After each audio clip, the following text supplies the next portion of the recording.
tendency means finding an average value. So average value is a single value that represents the entire series. So we have a series of data. So we should get a single number through which we can get the information about the series. So for that we find out average.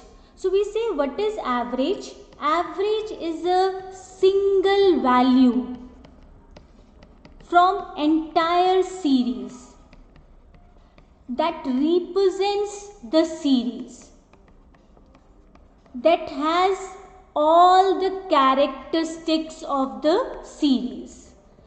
All the items are clustered around it. With a single value, we can get the entire information about the series, what type of series it is. For example, suppose we have a class and we got the marks obtained by the class in a particular subject. Now, if we find the average, so the average value let us know how is the performance of the class. Suppose the average value is 75%. So we say the class is very intelligent, the performance of the class is very good. That's why the average is 75%. And if we say the average of the entire class performance is 40%, say 35%, so we say that the score obtained by the students are not satisfactory. It means the class is below average or average. So that's why average is a single value which give you information about the series, that represents the series and possess all the attributes of the series. And central tendency is methods and techniques of finding average value. So it has various methods through which we can find out the average of the series. So these methods and techniques are called measures of central tendency. Now first thing, before starting with this, we must know what are the various properties of a good average. So we are calculating average. So an average must possess certain attributes or certain properties. Now what are those properties? We'll discuss one by one. The first property is rigidly defined. Rigidly defined means the average must have a unique value. Unique value or single value means the average must not compute more than one value. So whenever we find out arithmetic mean or any other average, we got just one value. So this one value is called unique value or rigidly defined. So average must be rigidly defined. Second property is it must be based on all the items of the series. So whenever we compute average, we must consider each and every item of the series. Only then the average will be representative. For example, we'll conduct elections. So if every person participates in the election, only then you will get the democratic government. But if certain students or certain persons just do the elections, just do the voting and select the person, then that person is not the representative. So for representativeness, it is very much required that all the items of the series must participate in the selection of average. So good average is based on all the items of the series. Now third property is it should be capable of further algebraic treatment. Now what it means, the average, whatever average you are computing, that will help you in further analysis.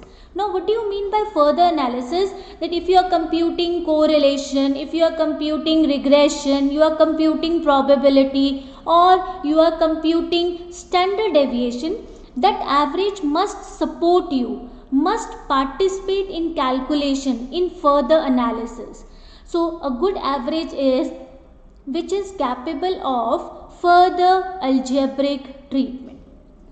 Now next two properties are very important. The fourth property, that is, an average should be such that which is least affected by extreme items. Now first you understand the meaning of extreme items.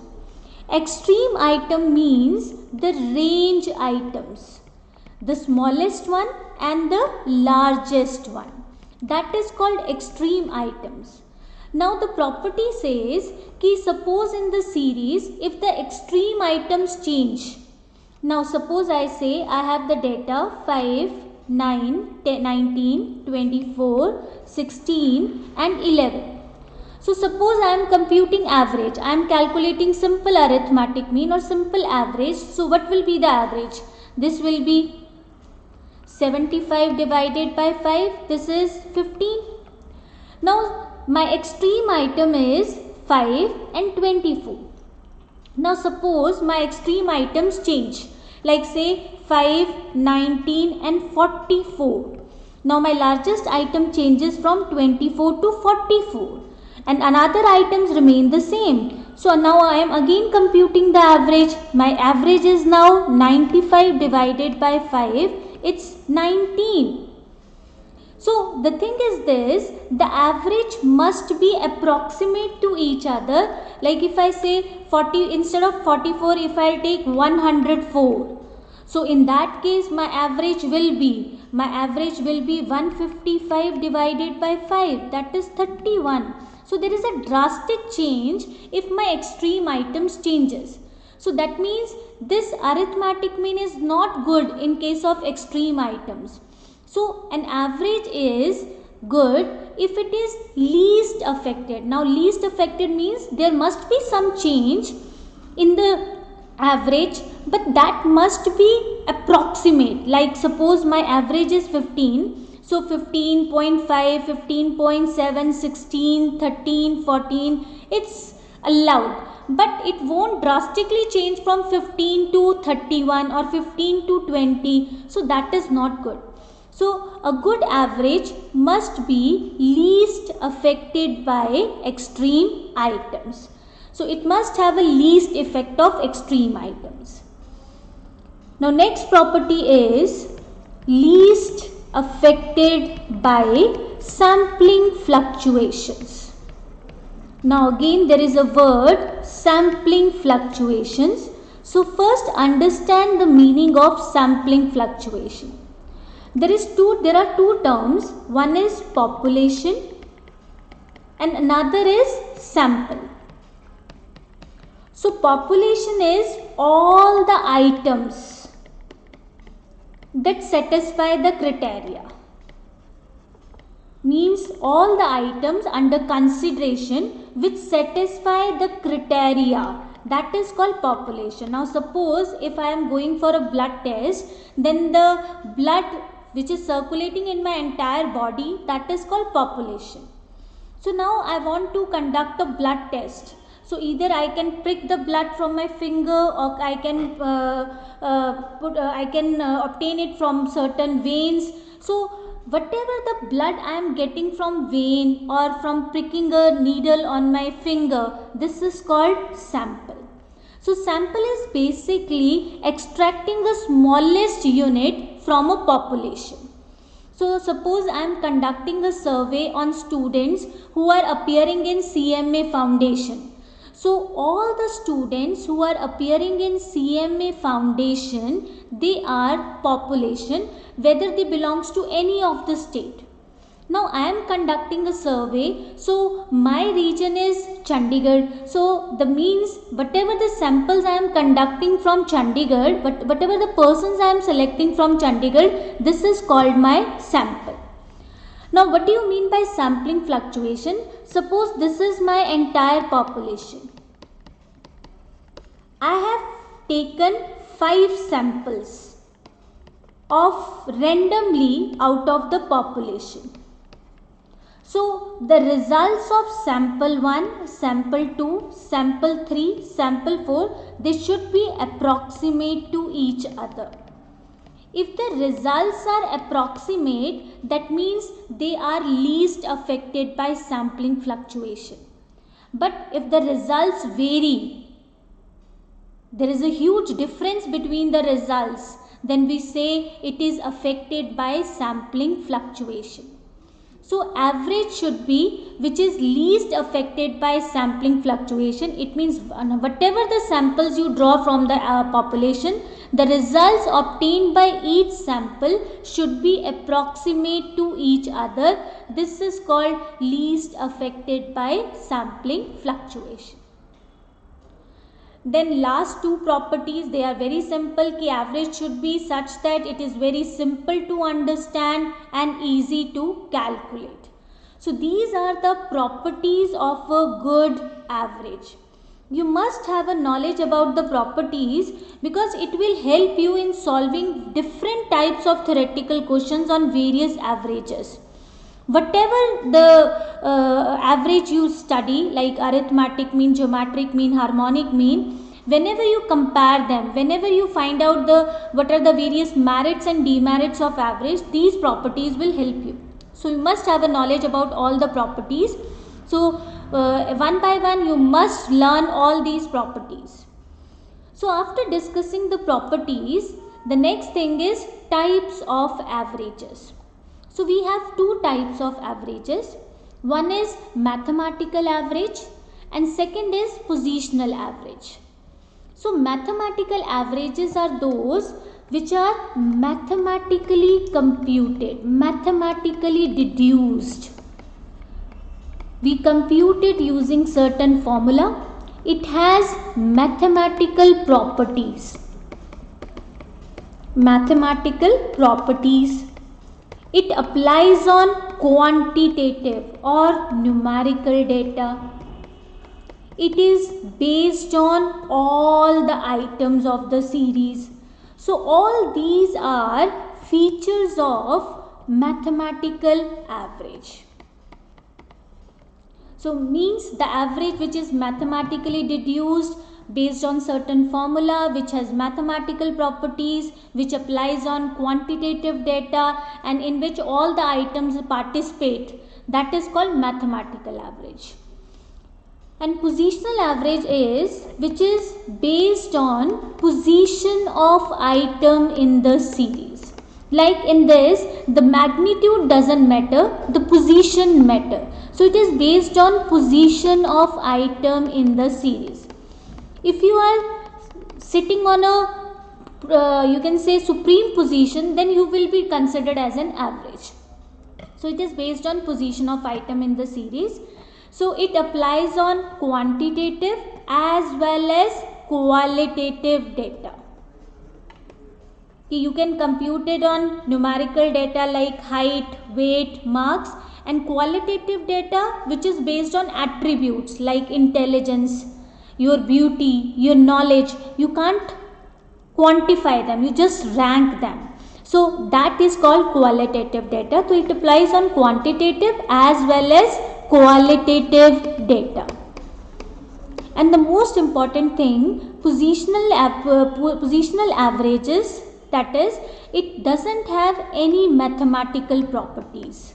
It don't possess mathematical properties. And it is not based on all the items of the series.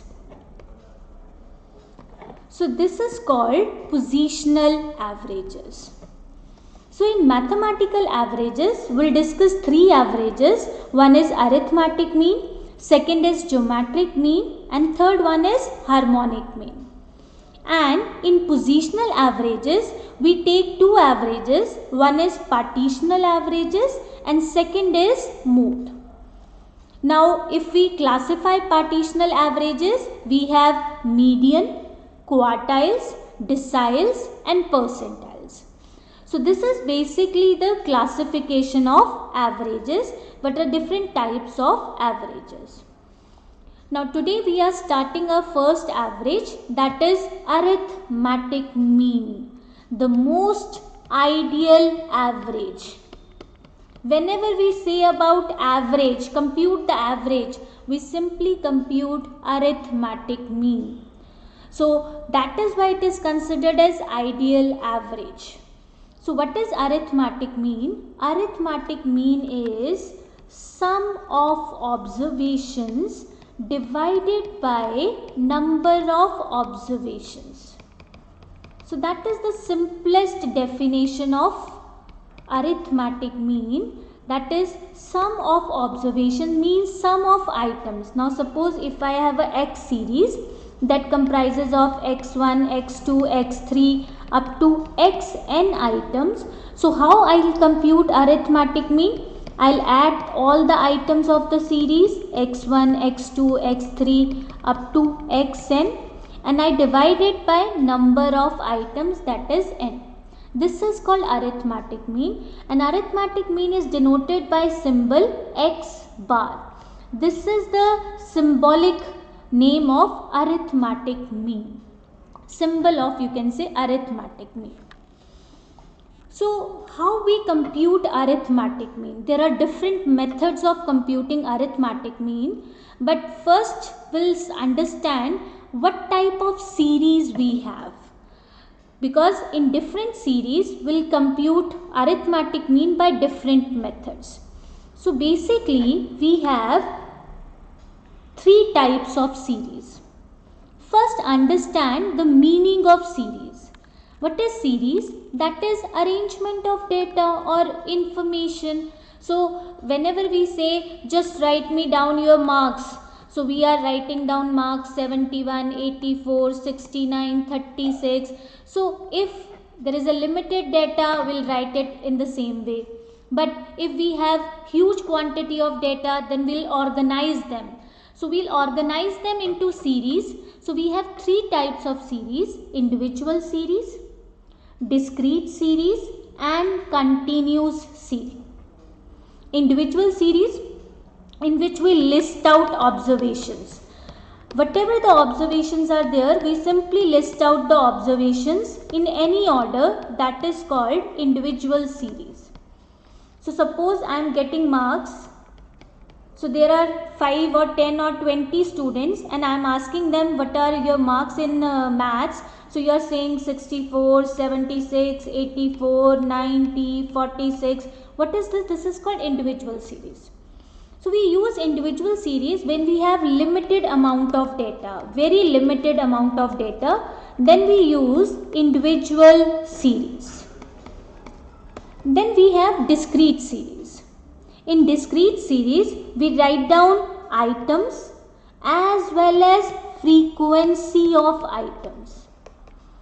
Now what do you mean by frequency? Frequency is number of times a particular item is repeating. So this is called frequency.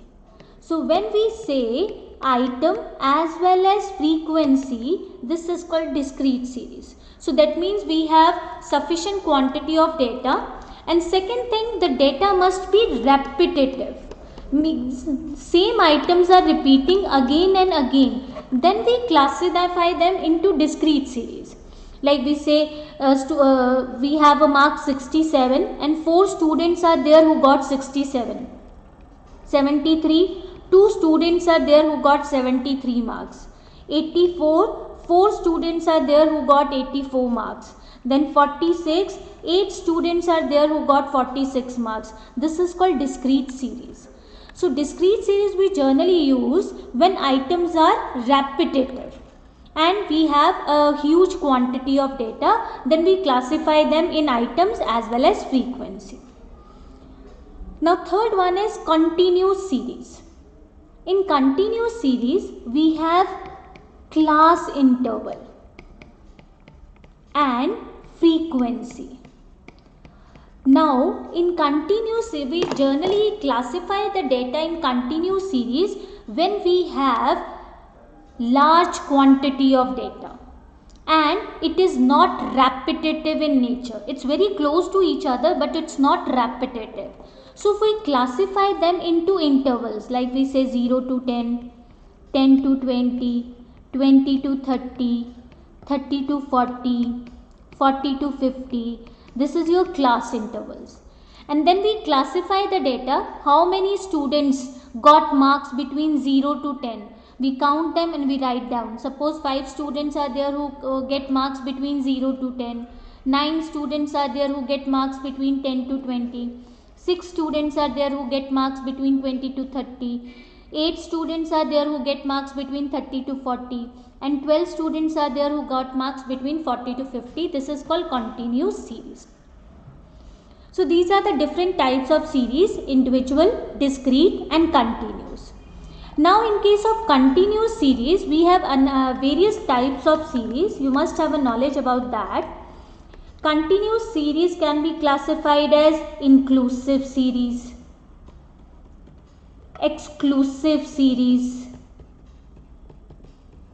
open-end series, and fourth one is cumulative frequency series.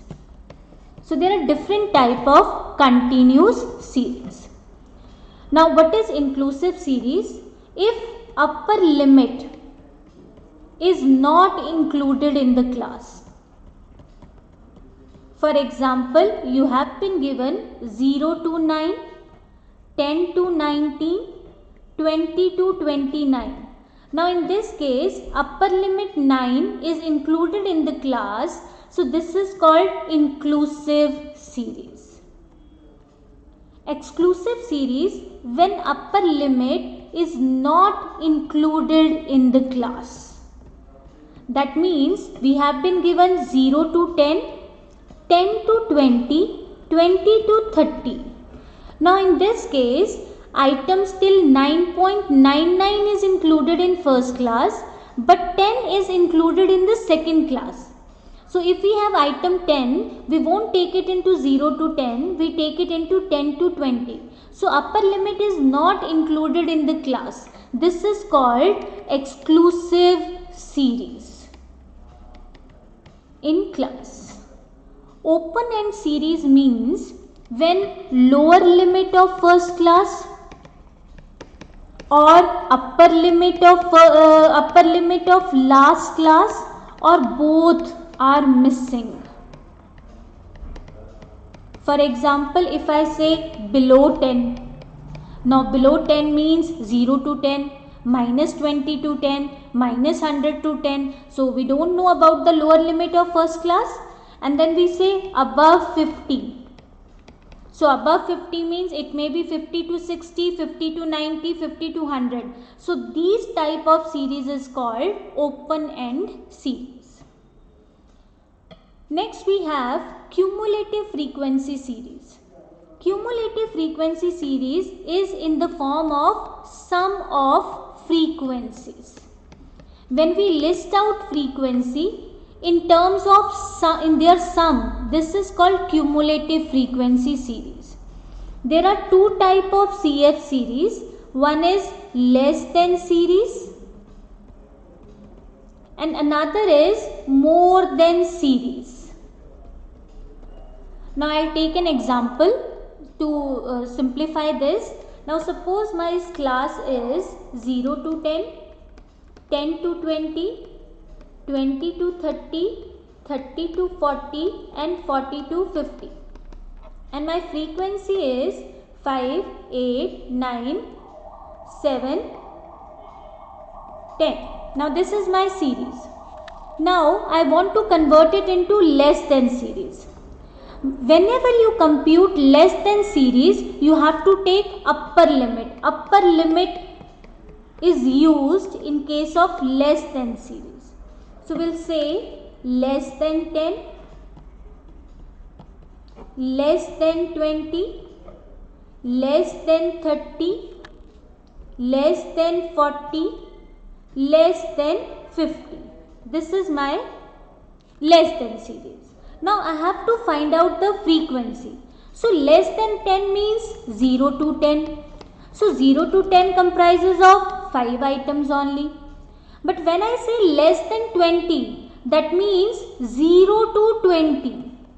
So 0 to 20 includes 0 to 10 as well as 10 to 20. So I'll say 5 plus 8, 13. So whenever I say less than 30, that means it's 0 to 30. So that means it comprises of 0 to 10, 10 to 20 and 20 to 30. That means 5 plus 8 plus 9. So this becomes 22 and so on. Next one is 29. ठीक है, उसके बाद next आ गया 39. So this is called less than series. And when we talk about more than series, in case of more than series, we generally take upper limit. So lower limit. So we say more than 0, more than 10, more than 20, more than 30 and more than 40. So in that case, now more than 0 means 0 to 50. So in that case, you have total frequency. So total frequency is 39.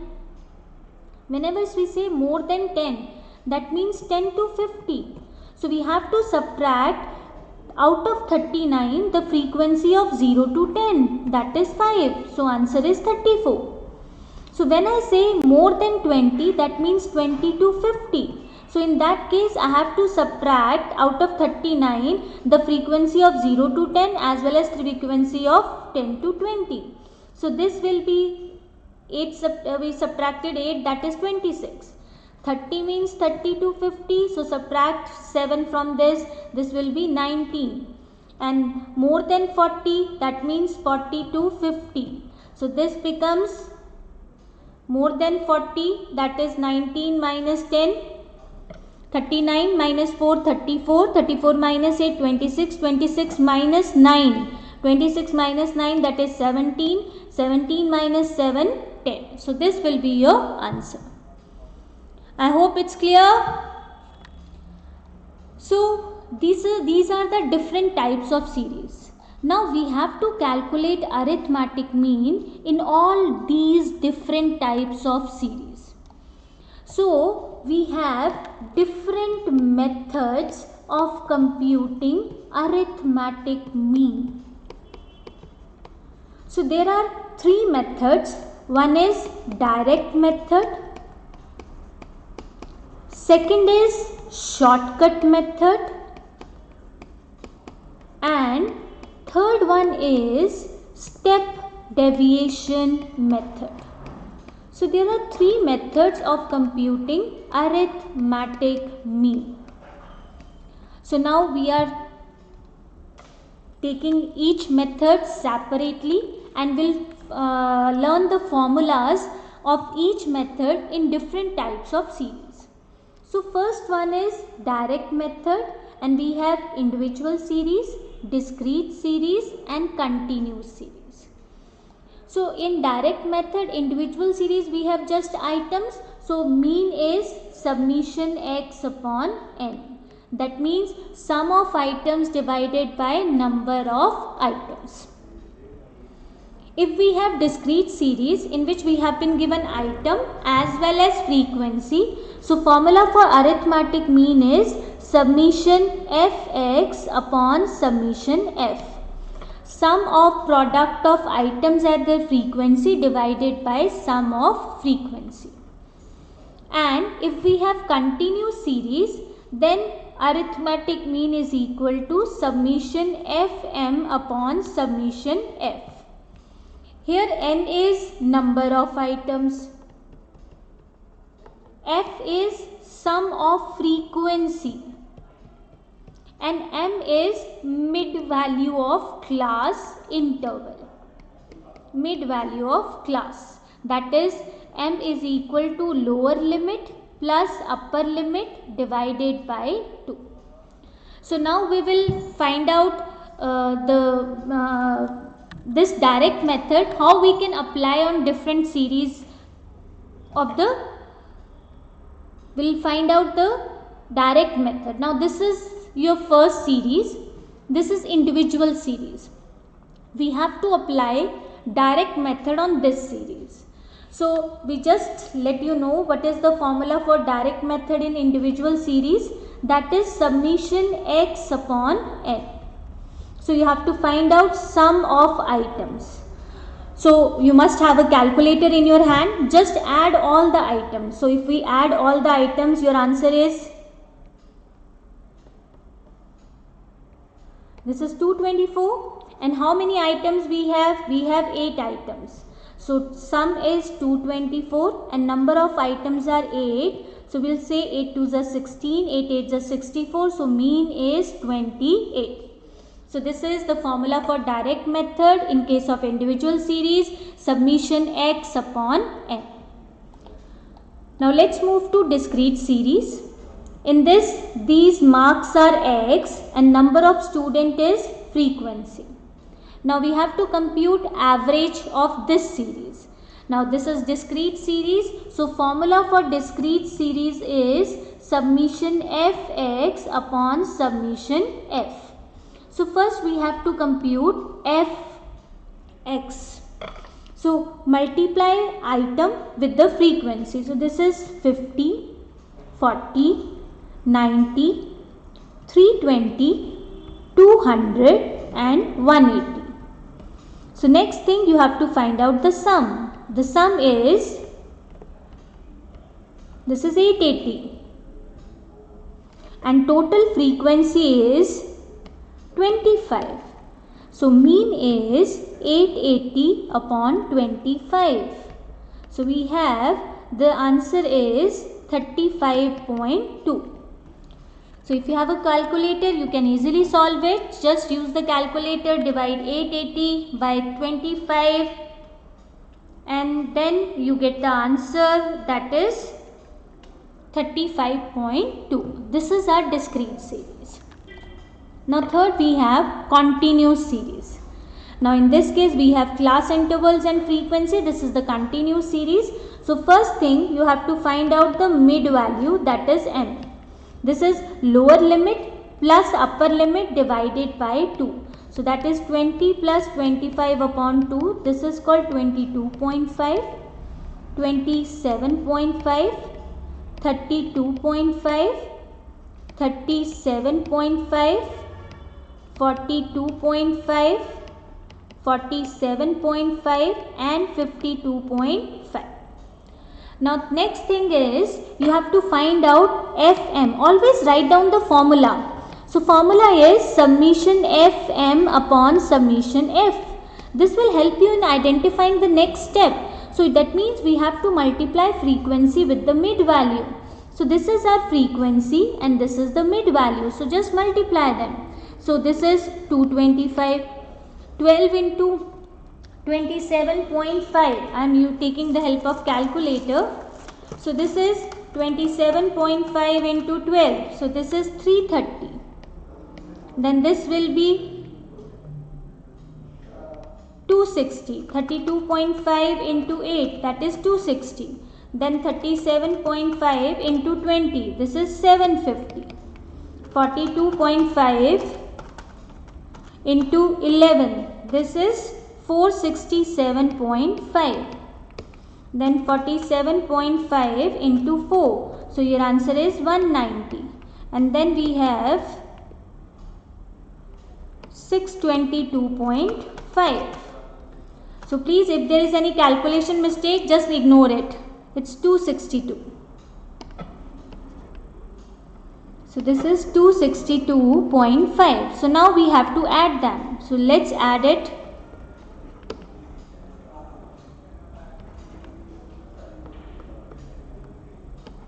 So this becomes 2485 and sum of frequency is 70.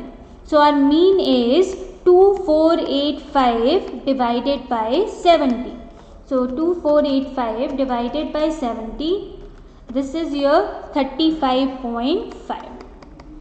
So this is your first method, direct method, and when we have computed arithmetic mean on all the three series, individual, discrete and continuous. Now we'll move to the next method. The next method is called shortcut method. Now in shortcut method, we have a simplest approach. Like sometimes we feel very difficult in multiplying items with frequency. Then we use the second approach. This is called shortcut method. In shortcut method, what we'll do, we'll take any item as A. A is called assumed mean. So from X, assume any one item, whatever you think, either it is in the mid of the item or whatever you feel. You can take any item as assumed mean. So first thing is you have to take A assumed mean. Second thing, you have to find deviations, that is called dx. And what is deviations? That is difference between item and assumed value. You have to find out deviations. So this is common in all the three cases. The only difference is in case of continuous series, you take assumed mean from mid value m, and you have to take deviations from mid value minus assumed mean. Now, what the formula in different types of series? If we have individual series, then we compute arithmetic mean as A plus summation dx upon n.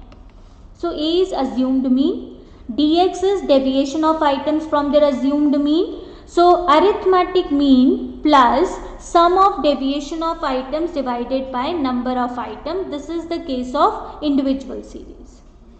If we have discrete series, then the formula a little bit changes. A plus summation f dx upon summation f. Now again dx is equal to x minus a. Here also dx is equal to x minus a.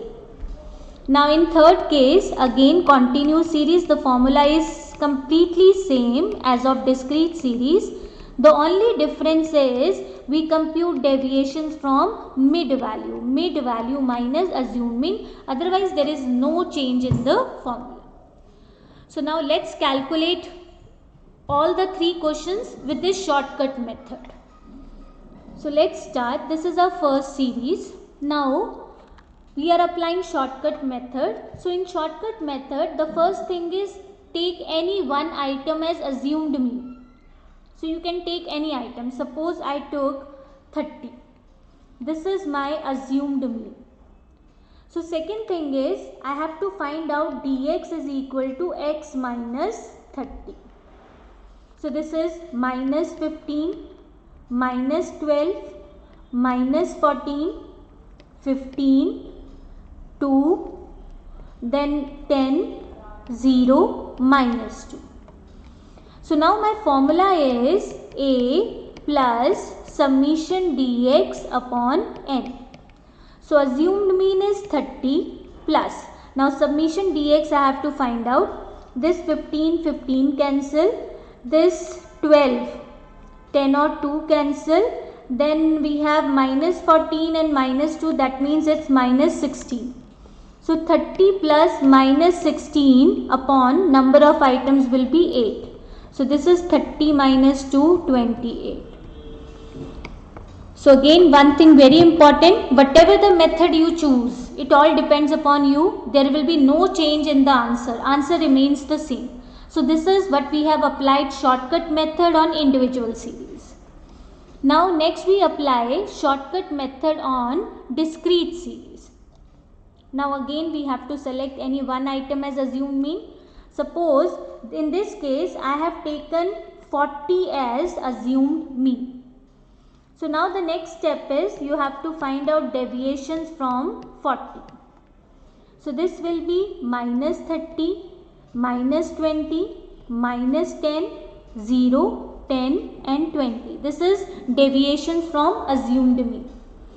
Now our formula is in shortcut method, this is A plus summation f dx upon summation f.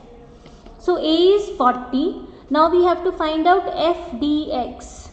So multiply frequency with the deviation, it's minus 150, minus 40, minus 30, 0, 40 and 60.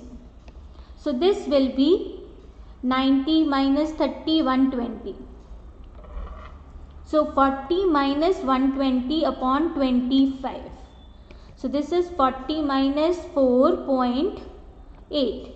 So your answer is 35.2. Again we have the same answers from direct method and shortcut method.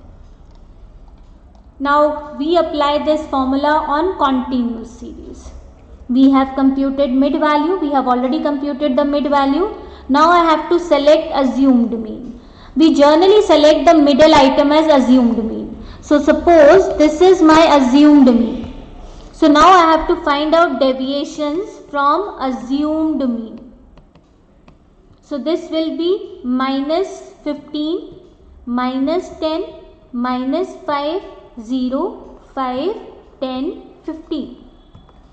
So next step is, note down the formula. Formula is a plus summation f dx upon summation f.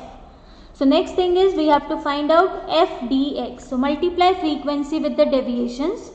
This is minus 150, minus 120, minus 40, 0, 55, 40 and 75. So now you have to find out the value. This is 75 plus 55, that is 130. So this 40 cancel, 130, that means it's around minus 140. So assumed mean is 37.5 minus 140 upon 70. So this becomes 37.5 minus 2. So answer is 35.5. I hope both the methods are clear to you. Now third one, this is called your step deviation method. The last method is step deviation method. But a step deviation is generally a extension of, you can say, shortcut method. So the main purpose of step deviation method is to simplify the calculation of shortcut method. So in this case only one step we have included. Generally step deviation method doesn't apply on individual series and discrete series. It applies on continuous series. So the steps what we follow, the first thing you have to identify A from the series, which item you want to take as assumed mean. Second thing, you have to find out deviations, mid value minus assumed mean. Now the third step is you have to find out d dash x. Now what is this d dash x? This is deviations divided by I. I stands for class interval.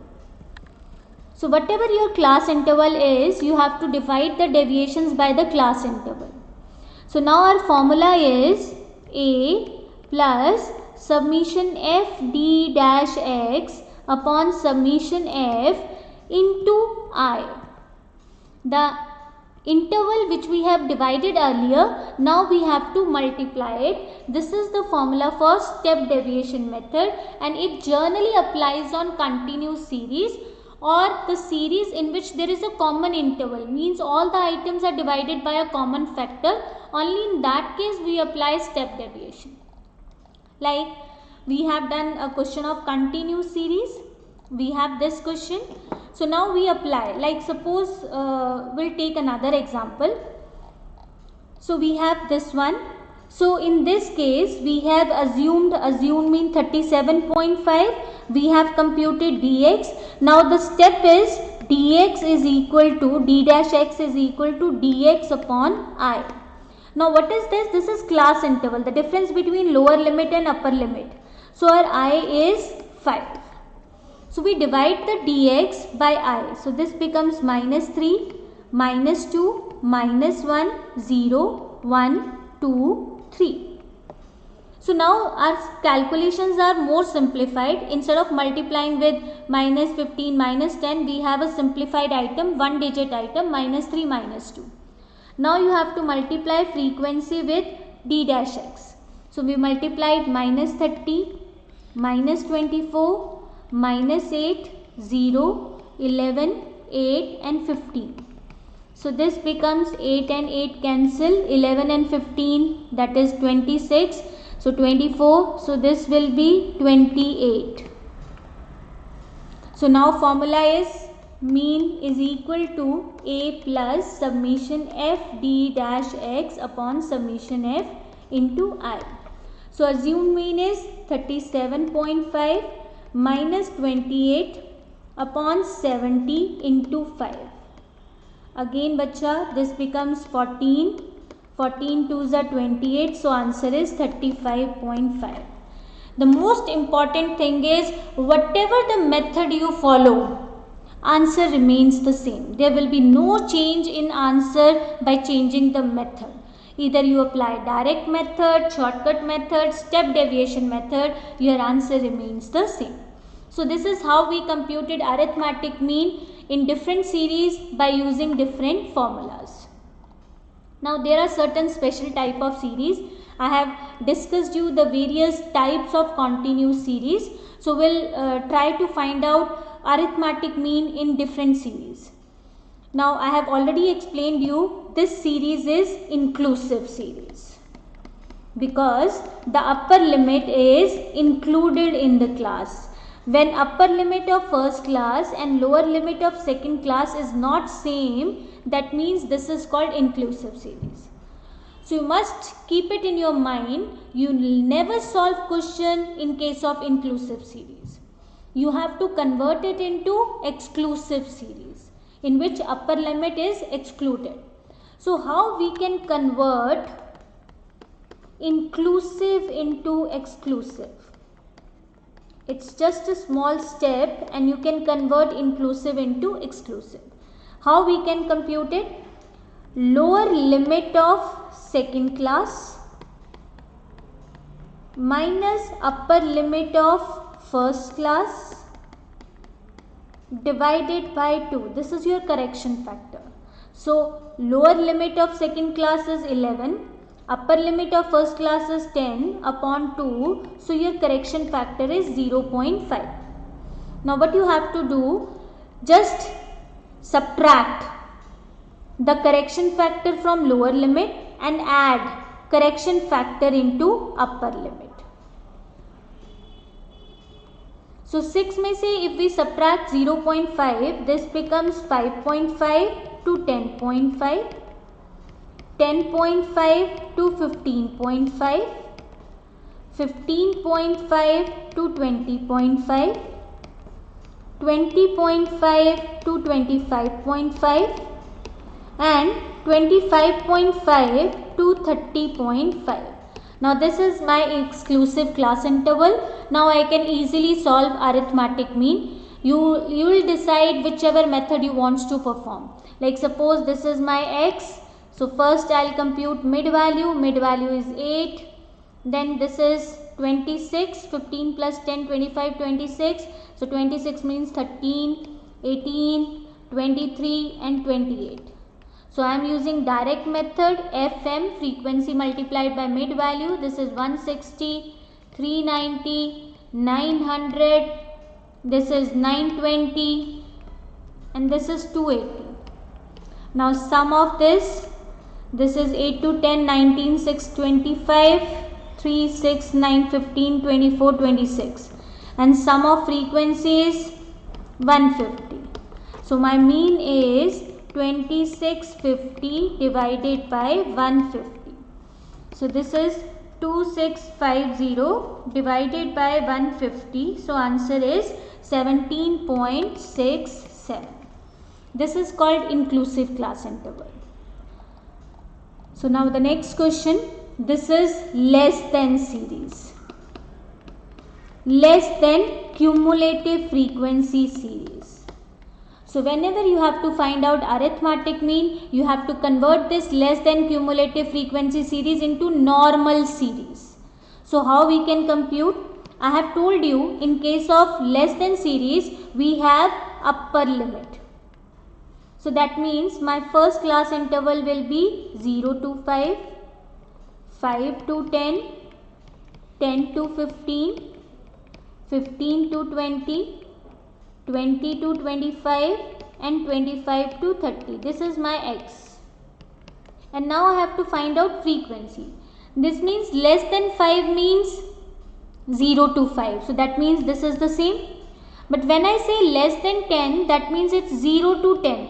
So it's included 0 to 5 as well. So if I want to find out 5 to 10, then I have to subtract the frequency of 0 to 5 from it. So this will be 30. If I say less than 15, that means 0 to 15. So you have to subtract 23 out of this. Means you have to subtract the previous cumulative frequency. So this will be 7. In case of 15 to 20, 54 minus 30, that is 24.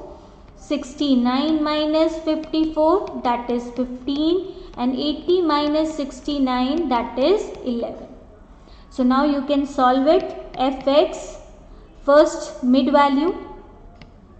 So mid value is 2.5, 7.5, 12.5, 17.5, 22.5 and 27.5. Now you can easily find out the arithmetic mean. It's your homework. You have to solve this question through any method, direct method, shortcut method, any method. Now next we have more than series. Now again, in case of more than series, we have to convert it into normal series. So in case of more than series, this is our lower limit. So we have to convert it into normal series. So our series will be 0 to 4, 4 to 8, 8 to 12. So more than 12 means we have to find out the range. So we'll find out range as per the previous pattern. So there is a difference of 4, 4. So but we'll say 12 to 16. So again, more than 0 is 15. More than 4 is 11. So 0 to 4, how many items are there? 15 minus 11, 4. So again, in 4 to 8, we have more than 4, 11. More than 8, 3. 11 minus 3, 8. Then 8 to 12, 3 minus 1, 2. And more than 12, we have 1.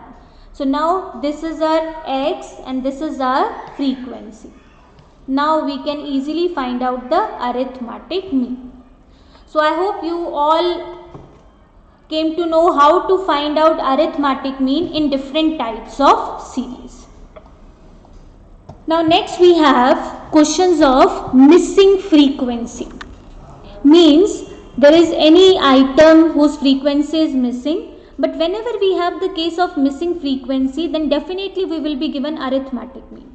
So now in this question, find the missing frequency from the following data for which the arithmetic mean is 52. So mean is given, arithmetic mean is 52. And we have to find out this missing frequency. So now let's find out the missing frequency. So for this, whenever you have a question of missing frequency, always use direct method. That is the simplest way to solve missing frequency. So use direct method. So as you came to know, this is a continuous series. So first thing you will find out mid value. So mid value is 15, 25, 35, 45, 55, 65, 75. Now second thing, multiply frequency with mid value. Now the missing frequency, take it as x. So multiply frequency with the mid value. So this becomes 75. This again becomes 75. This is 140. This is 45x. This is 110. This is 390. And this is 13 sevens are 51. 575. I'll again check 75 into 13. So that is 975. Okay. So now we have to find out the sum. Now sum is 5, 10, 15, 8, 15, 19, 20, 29, 7, 36, 4, 5, 8, 9, 17, 65 plus 45x. Now simply write down the formula. X mean is equal to summation fx upon summation f. So mean is 52. Summation fx is 1765 plus 45x. And total number of frequency. So just add it 5, 8, 12, 14, 20, 33 plus x. So divided by 33 plus x. Now this is your equation. Just cross multiply it. 52 into 33. So this will be 1716 plus 52x equals to 1765 plus 45x. 52x minus 45x, this is equal to 1765 minus 1716. So this will be 7x equals to 49. So x is equal to 7. So that means our missing frequency is 7. So this is when the case when we have just one item, one frequency is missing. Now in next question, we have two missing frequencies. So find the missing frequencies from the following data. Whenever we have one frequency missing, we have been given one parameter. And whenever there are two frequencies are missing, we have been given two parameters. So just find out whatever the parameters are given. The first parameter given is arithmetic mean. So mean is equal to 35. And second parameter is total number of items. So n is equal to 100. Now let's find out the answer of this question. So first thing is you have to find out, you have to take missing value as x and y. So total frequency given is 100. So first equation we will find out from the frequency. So we have been 10 plus 5 15 plus 4 19 plus 20 39 42. So first equation is 42 plus x plus y, that is equal to 100. So x plus y equals to 100 minus 42 58. This is my first equation which I have find out from the frequency. Second equation I will find out from arithmetic mean. So arithmetic mean is summation fm upon summation f. My arithmetic mean is 35. My total frequency is 100. I have to find out summation fm. So first mid value 5, 15, 25, 35, 45, 55, 65. So now let's multiply frequency with the mid value. It's 25, 150, 25x, 140, 900, 165 and then 65y. Now let's find out the total summation fm. So this will be 10, 3, 8, 12, 18, 2, 3, 9, 12, 13. So this will be 1380 plus 25x plus 65y. Now let's solve the equation. Cross multiply 1380 plus 25x plus 65y equals to 3500. So 25x plus 65y equals to, this is 2120. Simplify the equation, divide both the sides by 5. So this becomes 5x plus 13y equals to 424. Now this is my first equation, this is my second equation. Now I have to solve these equations by elimination method. So I have one equation, 5x plus 13y equals to 424. Second equation, x plus y equals to 58. So I have to eliminate one variable. So what I have done, I multiply the first equation by 1 and second equation by 5. So I have got the equation 5x plus 13y equals to 424. And second we have 5x plus 5y is equal to 290. Subtracting both the equation, I have 8y equals to 134. So y is equal to 134 divided by 8. So I have 16.75. But I make sure a frequency cannot be in fractions. So if your answer is 16.75, instead of taking it 16.75, you will take it 17.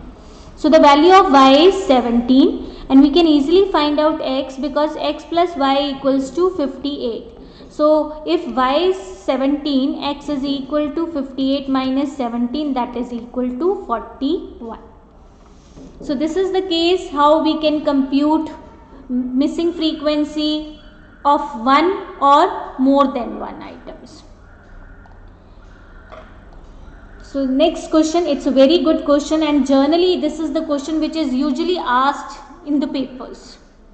The question is, the sum of deviations of certain number of items measured from 4 is 72.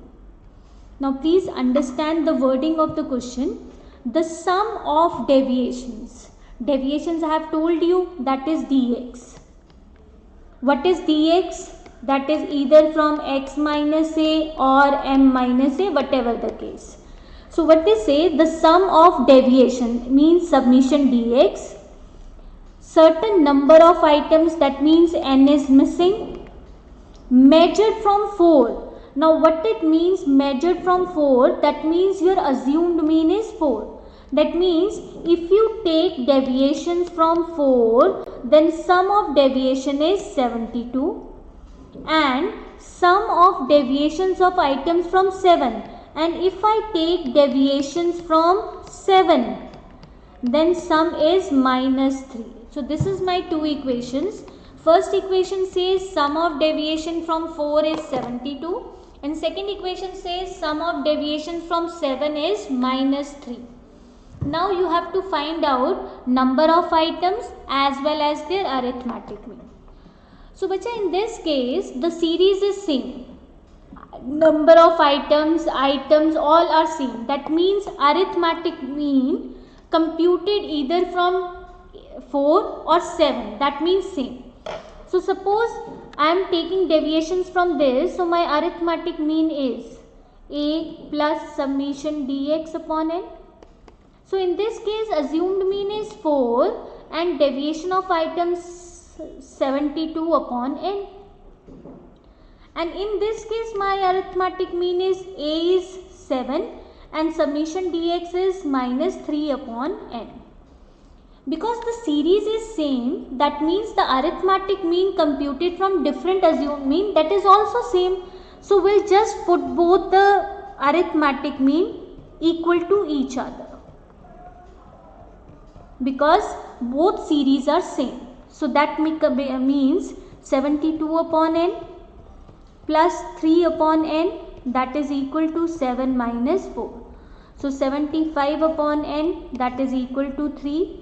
3n equals to 75. So n is equal to 25. So we at last find out the number of items, that is 25. Now we have to find out the mean. So simply equate the value of n in any of the equation. So suppose 4 plus 72 upon 75. So your answer is, just divide 72 with 75, divided by 75, this is equal to 96. So answer is 4.96. I hope this is clear to everyone. Whatever the concepts we have done till now, that is all clear to you. If you have any query, you can ask your question, bacha. If you have any query, any doubts till now, you can ask your questions.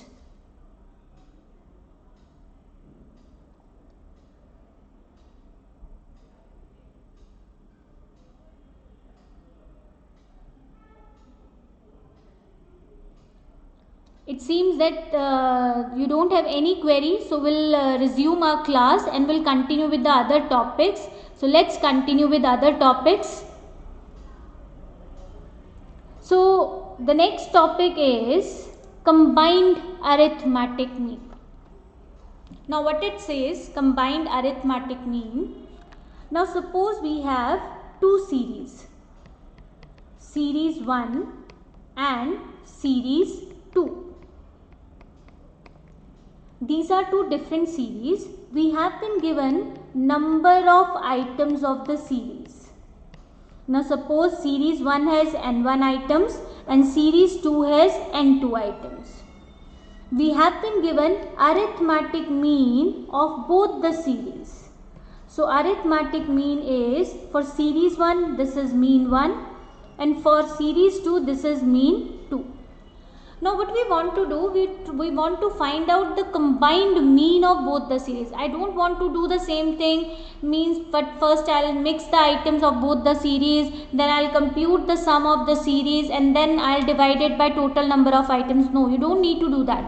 If you have mean and number of items of both the series, you can easily compute combined arithmetic mean. You just have to use the formula, and what is the formula for combined mean? That is n1 mean 1 plus n2 mean 2 upon n1 plus n2. You can combine n number of series, it's all up to you. Now I have just put 1 and 2, that means I am combining 2 series. If I want to combine 3 series, 1, 2, 3, that means n1 mean 1 plus n2 mean 2 plus n3 mean 3 upon n1 plus n2 plus n3, means I can combine n number of series. Simply I have to add the number of items into mean. So this is the formula for combined mean. So let's solve a few questions of combined mean. Now first question is, the mean height of 25 male workers in a factory is 61 centimeter. Just read the question thoroughly so that you can segregate which one is total number of items and which one is individual number of items of the series. So this is the mean height of 25 male workers. That means this is your n1. 25 male workers is 61 centimeter. That means this is your mean 1, mean of series 1. So I have series 1 of male workers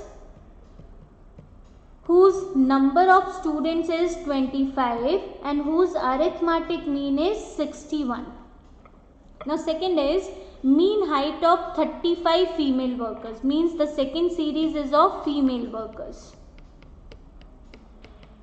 And we have been given that the number of female workers is 35 and the average of the female worker is 58. So I have to find out the combined mean height of all the 60 workers. So I can compute it. This is combined mean. So formula is n1 mean 1 plus n2 mean 2 upon n1 plus n2. So n1 is 25, mean 1 is 61 plus n2 is 35, mean 2 is 58 upon 25 n1, 35 n2. So that means 25 into 61, this is equal to 1525, and 35 into 58, this is equal to 2030 divided by 60. So 2030 plus 1525, this is 3555 divided by 60. So our combined average is 59.25. This is how we can compute combined arithmetic mean. Let's do one more question. Now again read the question carefully. The mean wage of 100 workers in a factory. Now there are 100 workers in a factory running in 2 shifts, and they are working in 2 shifts, 60 and 40. It means this is total number of workers, this is number of workers in morning shift, and this is number of workers in evening shift, and the average is 38. Now this average is not for morning shift or evening shift, this is the combined average of all the 100 workers who are working in 2 shifts. It means this is your combined mean. So combined mean has already been given in this question. The mean wage of 60 laborers who are working in, means N1 laborers who are working in morning shift is 40. This means this is your mean of series 1. You have to find out mean wage of 40 workers working in evening shift. Now in this case we have been given combined mean and we have to find out the mean of series number 2. So let's find out. We have been given combined mean. So just write down the formula. N1 mean 1 plus N2 mean 2 upon N1 plus N2. So combined mean is 38. We have already discussed that this is the combined mean. Number of items of series 1 is 60 and its mean is 40. Number of items in series 2 is 40 and we don't know the mean of second series, and total persons are 100. So simply solve the equation. This is 3800, 2400 plus 40 mean 2. So 40 mean 2 is equal to 1400. So mean 2 is equal to, this is 35. So average of workers working in evening shift is 35. There is another one question. The mean monthly salary paid to all employees in a certain company was 600. When they say paid to all employees, their mean monthly salary, that means this is the combined mean. The mean monthly salary paid to male and female employees, that means this is the mean salary of male employees and this is the mean salary of female employees. Find the percentage of male to female employees. So I just want to find out the percentage, means what is the percentage of male to female. So in this case we don't have any information about number of male persons and number of female persons. So we have to find out the ratio. So let's do it. Again, write down the formula. This is combined mean. N1 mean 1 plus N2 mean 2 upon N1 plus N2. So combined mean is 600. We don't know about N1 but we know about mean 1. Then N2, mean 2 is 520 and then N1 plus N2. So this is 600 N1 plus 600 N2, that is 620 N1 plus 520 N2. Now we have to find out the ratio. So keep the question in the form of N1 and N2. Just take the values of N1 on one side and N2 on other side. So 620 N1 minus 600 N1, 600 N2 minus 520 N2. So this is 80 N2 equals to 20 N1. So the ratio of N1 upon N2 is 80-20. So that means if 80% are males, then just 20% are females. So ratio is 80 and 20. Males are 80 and females are 20. So these are the different variety of questions that we have done related to this here, related to combined arithmetic mean. Now next concept is correcting incorrect value of arithmetic mean. What it means, sometimes we do certain mistakes in computing arithmetic mean. Now what type of mistakes? Maybe we forgot to take any item, or we take it twice, or we want to take its item but we take it some different items, like the item is 16 but wrongly we took it 61 or 46. So sometimes we commit such type of mistakes in computing arithmetic mean. So now we have to rectify the mistakes and we have to find out the correct arithmetic mean. So how we can find out the correct arithmetic mean? There are certain steps that you have to follow. The first step is find incorrect summation x. The first thing is find incorrect summation x, means incorrect sum of items. Now how we can find out incorrect summation x? So the formula is mean into number of items. So multiply mean into number of items, that will be incorrect summation x. Now second thing is, after finding incorrect summation x, next step is find correct summation x.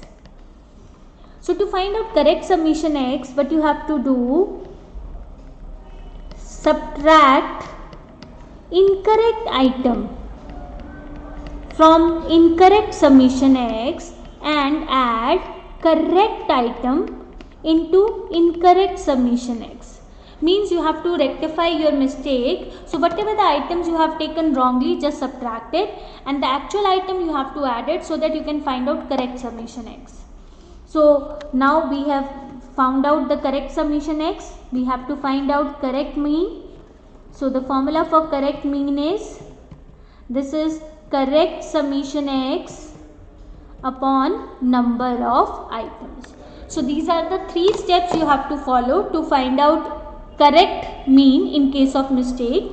First thing is incorrect summation x, that is mean into number of items. Second step is correct summation x. Subtract incorrect item from incorrect summation x and add correct item. And third one is correct mean. This is correct summation x upon number of items. So let's do a few questions of this type of concept. Now in this case, the mean of 100 items is 80. Means n is 100 and mean is 80. By mistake, one item is misread as 92. Means this is your incorrect item. Instead of 29, this is your correct item. So you have to find out the correct mean. So again, follow all the 3 steps. The first step is incorrect summation x. So incorrect summation x is mean into number of items. So mean is 80, number of items is 100. So this is 8000. Second step is correct summation x. So what you have to do, incorrect summation x, subtract incorrect item and add correct item. So incorrect summation x is 8000, your incorrect item is 92 and correct item is 29. So this becomes 7937. Now third step is correct mean, and correct mean is correct summation x upon n. So correct summation x is 7937 and number of items is 100. So your correct mean is 79.37. So this is your answer. Now next is arithmetic mean. Again another question of this rectification. The average daily price of share of a company from Monday to Friday. Average means average daily price is 130 from Monday to Friday. So from Monday to Friday, how many days we have? We have 5 days. It means average price of 5 days is 130. If the highest and lowest price during the week were 200 and 100, means extreme items. Largest price is 200 and smallest price is 100. They say that find the average price when highest and lowest price are not included. That means both the prices are excluded. So in this case we haven't committed any mistake, but we want to compute the arithmetic mean after making certain adjustments. I don't want to take the price of highest and lowest price of the day. So in that case what we have to do, again we have to find out first, not incorrect, we have to find out summation x. So summation x is mean into number of items. So mean we have, that is 130 and total number of days are 5. So our incorrect summation x is 650. Now next step is correct summation x. Now in this case, from incorrect summation x we have to exclude the prices of highest and lowest of the day. So we have excluded 200 as well as 100. We don't want to include, we just want to exclude the prices of 2 days. So this is 350. So now the most important thing in this case is how many number of days we have. We have excluded 2 days in which the highest price is there and lowest price is there. So that means now we won't take the number of days 5, we take number of days that is equal to 3. So our correct arithmetic mean is correct summation x upon number of items. So this will be 116.67. That is our answer. So next concept is weighted arithmetic mean. Again, arithmetic mean is of two types.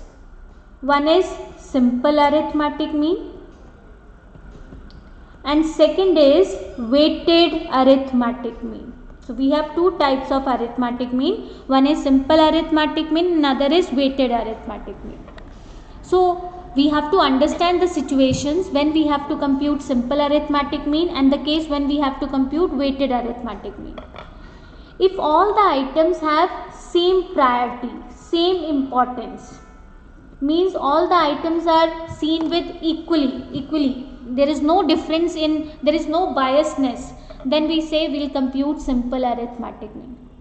Like suppose there is a competitive examination in which there is no weightage to SC, BC, OBC journal.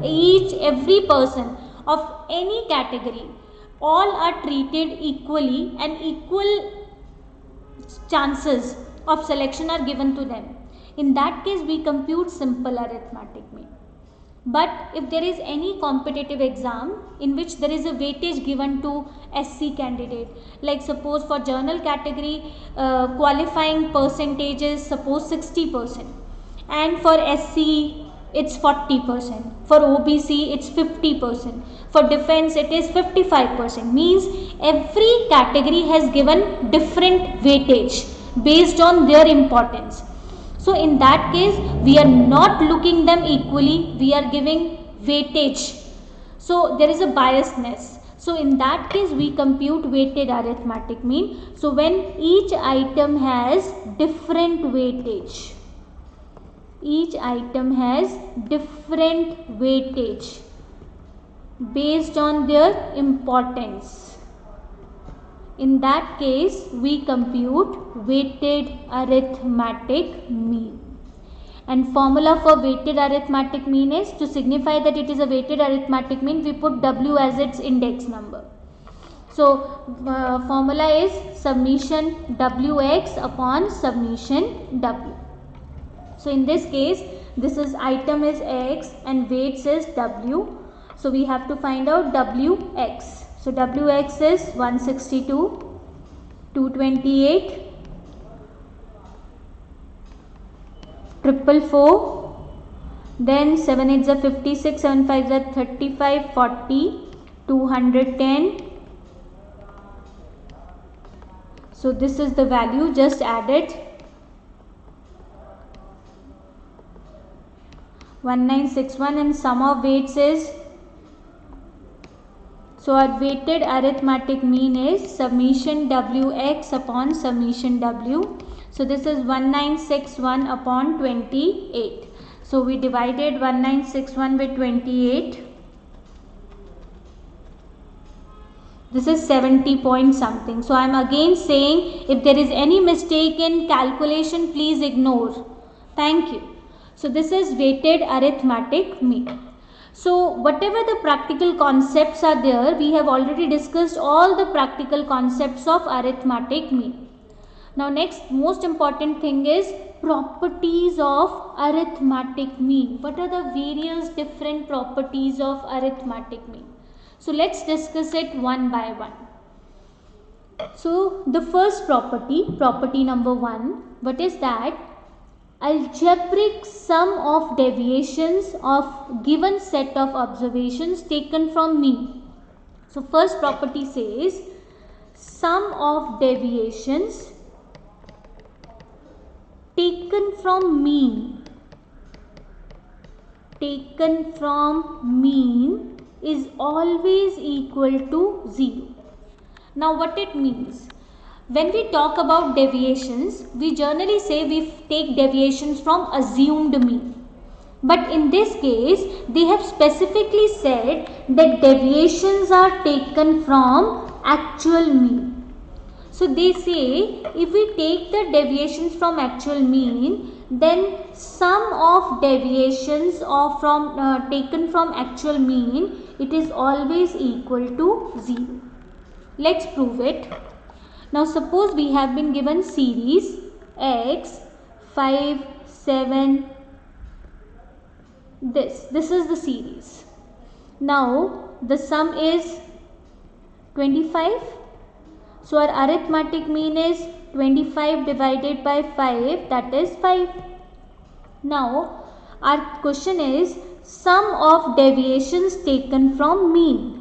So now I am taking deviations from mean and my mean is 5. So 5 minus 5 0, 7 minus 5 2, 6 minus 5 1, 4 minus 5 minus 1, 3 minus 5 minus 2. So when you compute the sum is 0.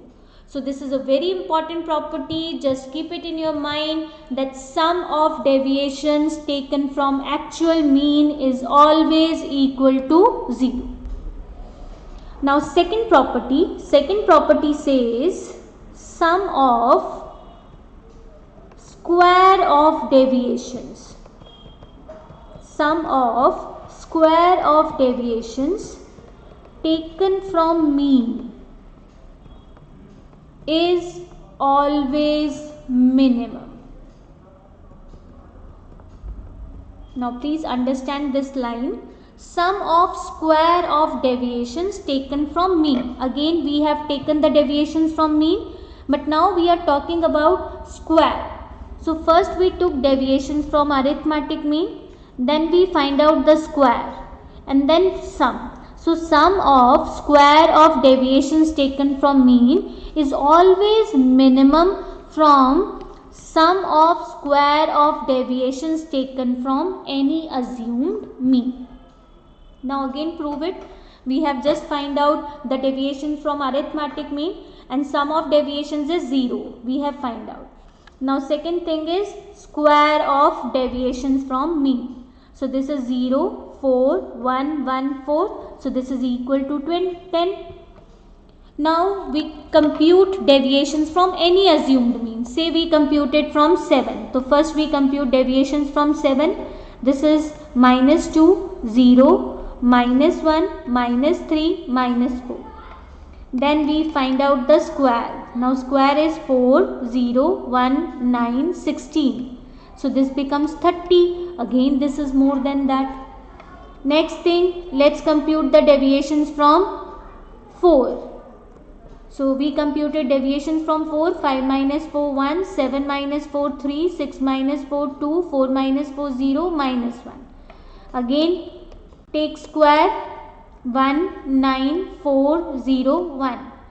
Again it is 15. So we have proved that whenever we compute sum of square of deviation from mean, it is always less than deviations, sum of square of deviations taken from any assumed mean. This is your second property. Now let's move to the third one. Again a very important property. Now what this property says, arithmetic mean is dependent of change of origin, and second thing is change of scale.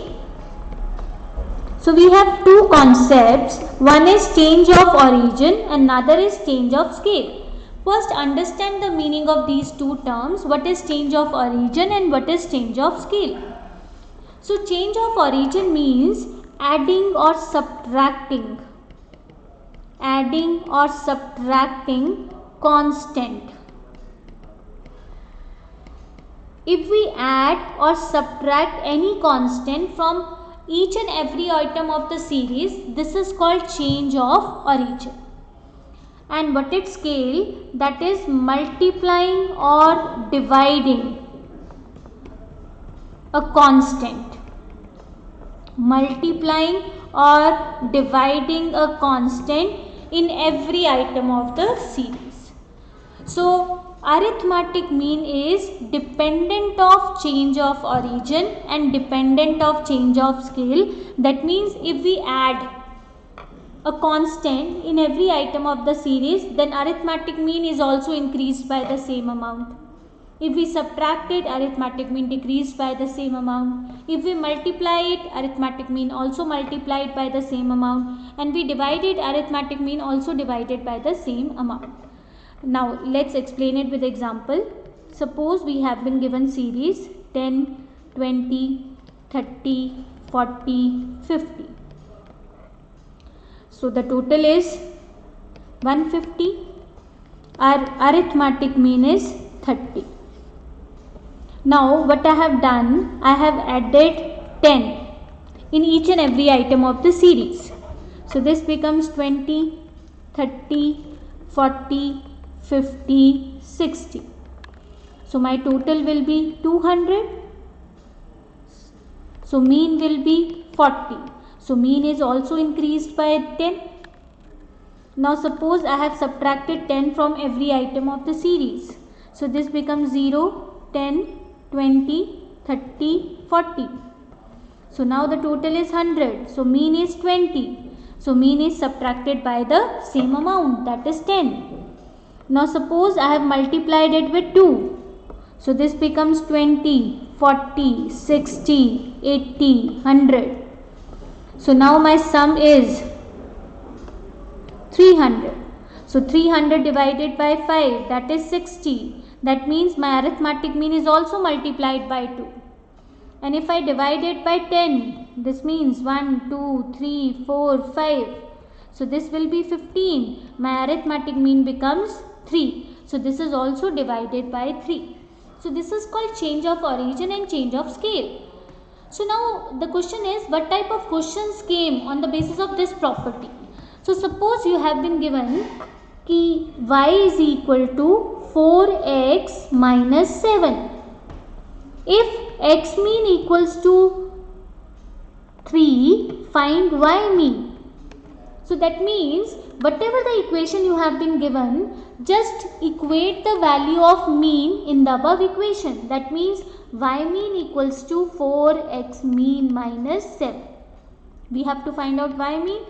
We have been given x mean. So simply put the value of x mean in the x equation. So you will get y mean, that is 7.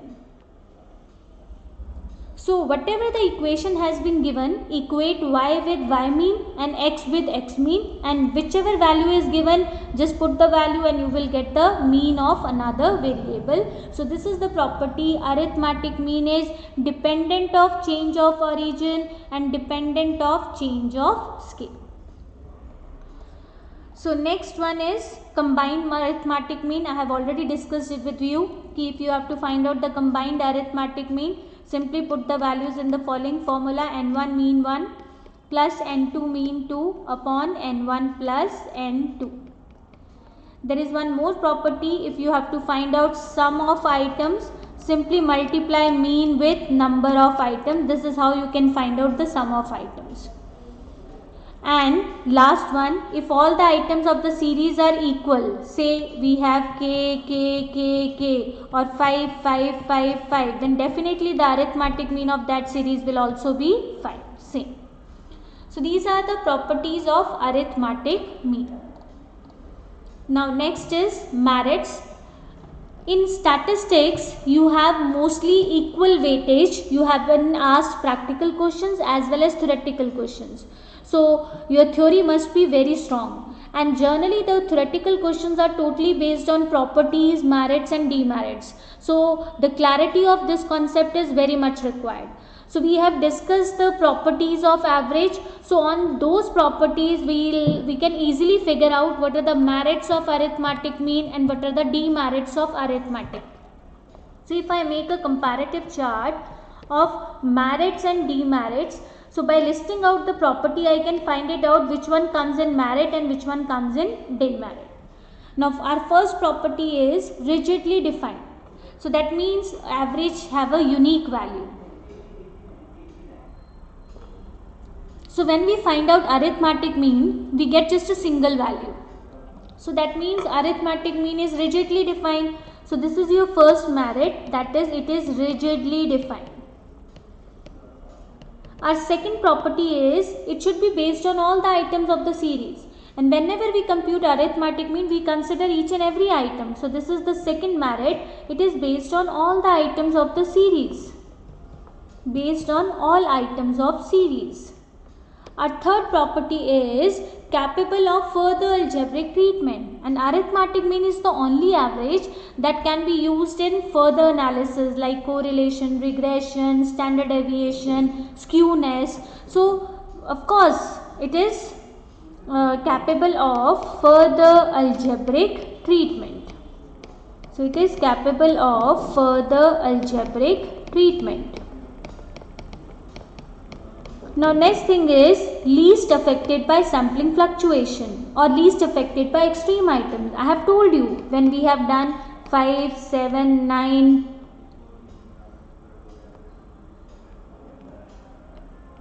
So we have average that is equal to 35 divided by 5, 7. Now suppose I have changed the largest item to 49.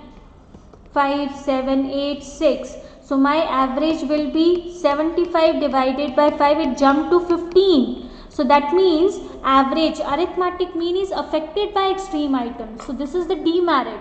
So we'll say arithmetic mean is most affected by extreme items. Extreme items. Second is next property is least affected by sampling fluctuation. Now suppose this is my sample and that sample comprises of numbers 16, 24, 75, 90, 46, 68, 34, 81, 82, 80, 82. Now I just put 4 numbers. Now suppose my first sample comprises of 16, 75, 90 and 34. So average is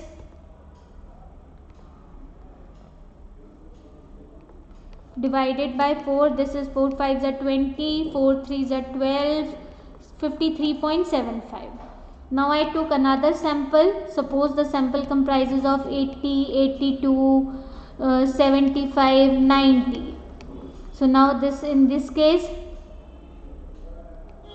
327 divided by 5. This is 65.4. So there is a huge change. So that means arithmetic mean is most affected by sampling fluctuation.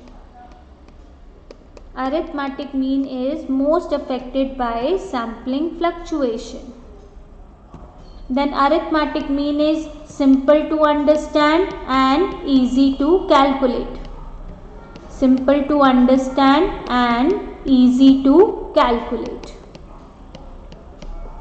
And there are certain cases in which we cannot calculate arithmetic mean. So what are those cases? Arithmetic mean cannot be computed.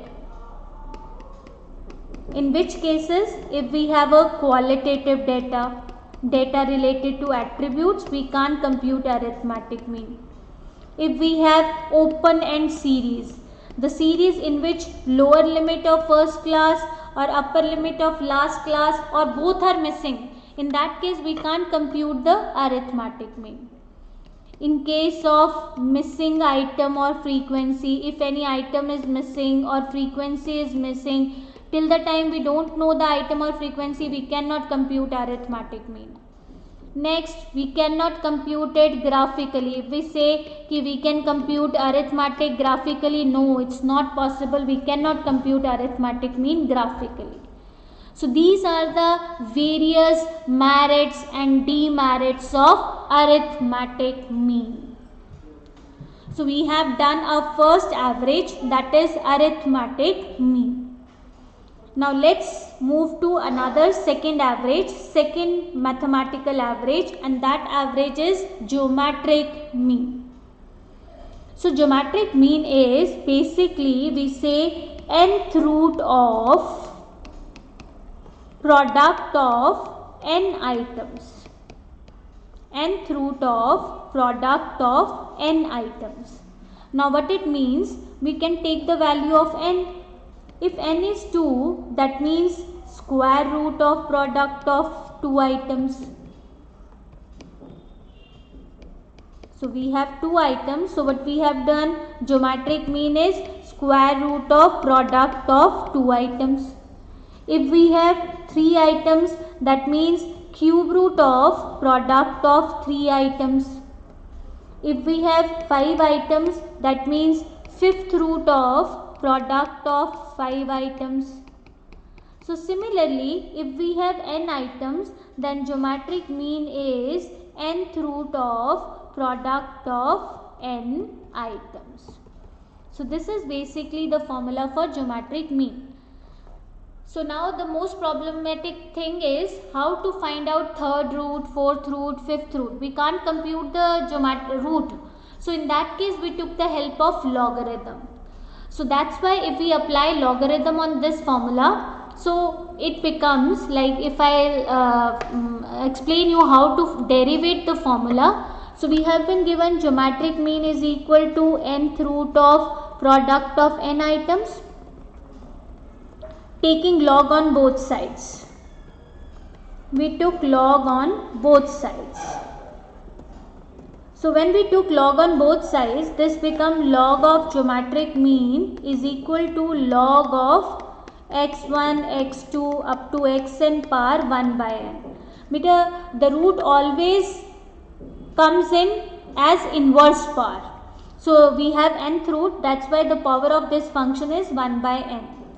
Because there are certain properties of logarithm, like whenever you compute log of product of items, then the individual log will be added.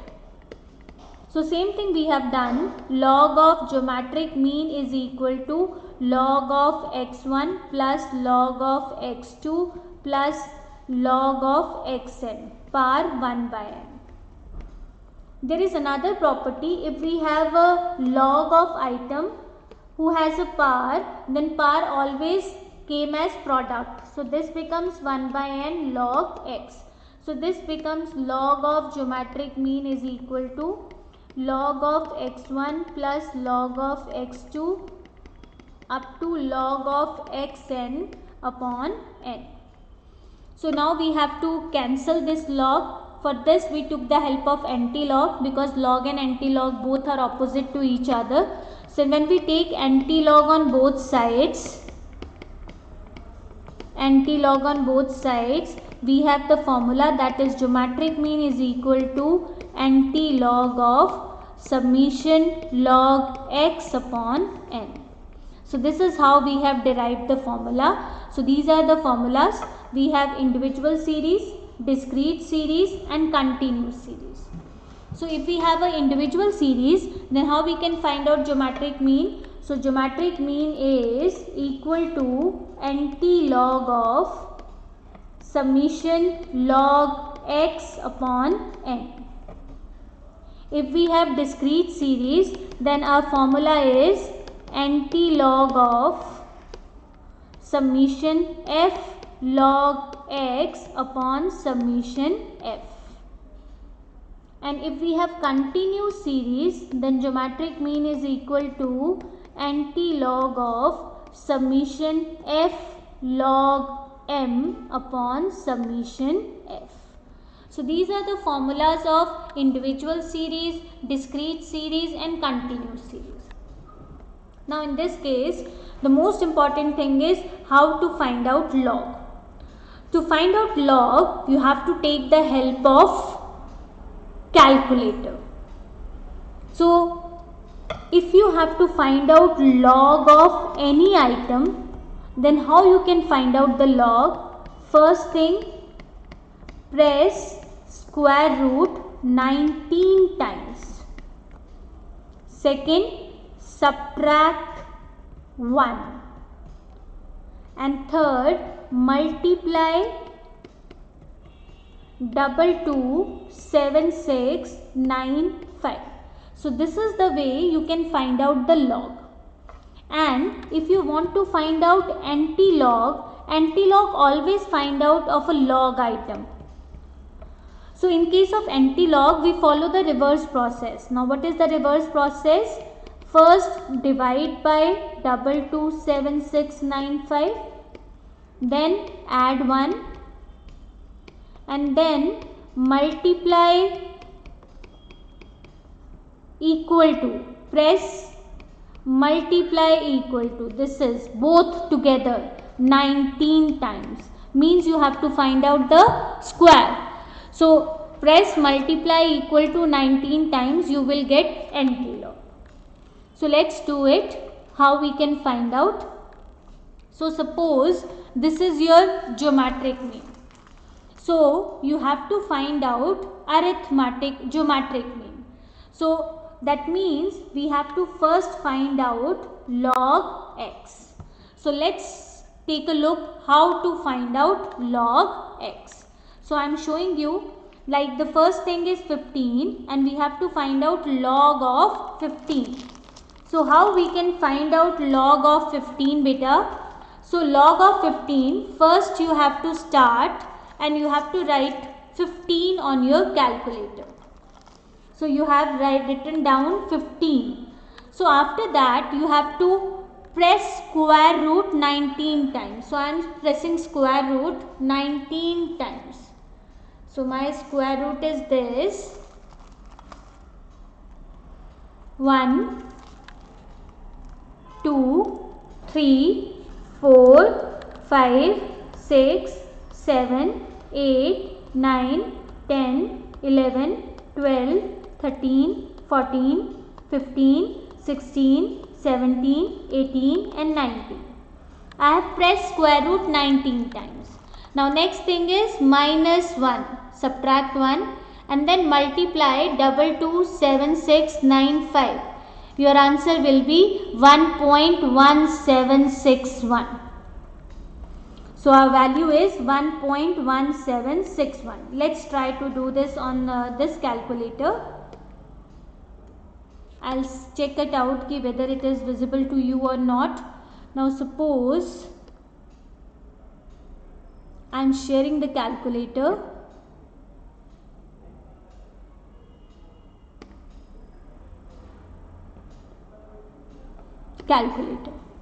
So I am sharing the calculator.